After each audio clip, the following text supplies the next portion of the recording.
Shalom Godly Family yang dikasihi Tuhan. Pagi hari ini kita akan kembali menikmati teh hangat. Teduhkan hati, hadirkan semangat.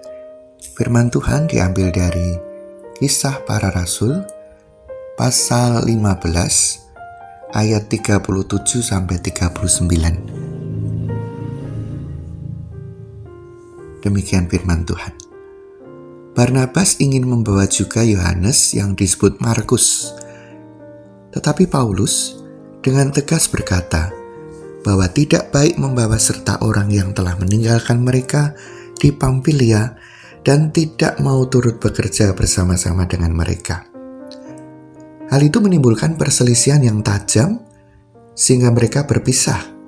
Dan Barnabas membawa Markus juga sertanya berlayar ke Siprus.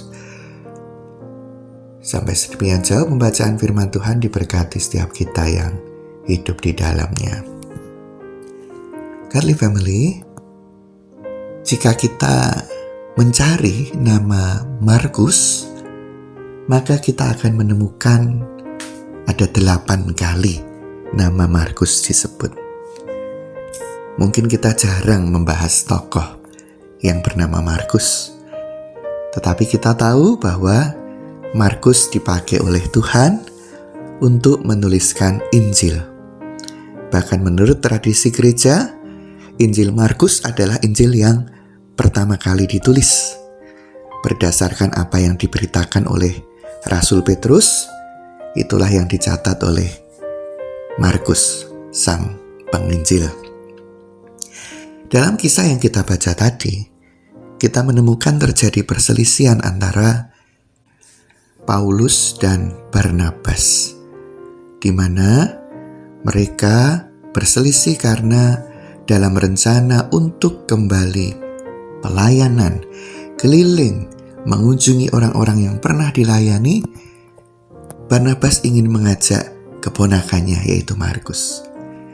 Paulus tidak bisa menerima hal ini karena Markus pernah tidak melakukan pelayanan dengan baik, yaitu dengan meninggalkan mereka. Tetapi menarik sekali, Godly Family, bahwa di dalam surat Rasul Paulus yang kedua kepada Timotius, Paulus mengatakan bahwa Markus adalah seorang yang penting baginya. Pelayanannya penting baginya. Nah, di sini kita melihat beberapa hal yang bisa kita pelajari, bahwa seseorang bisa berubah. Ya, ada yang berubah menjadi tidak baik, tetapi ada yang berubah menjadi baik. Dalam hal ini, Markus memang pernah tidak setia.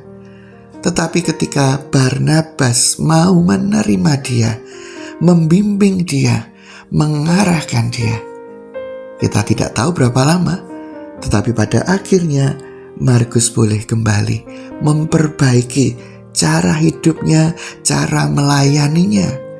Sehingga pada suatu kali bahkan Paulus yang pernah tidak bisa menerima dia, pada akhirnya mengakui pelayanannya adalah hal yang baik. Karena itu mari, di sini kita juga boleh belajar, baik untuk diri kita maupun juga untuk penerimaan kita kepada orang lain.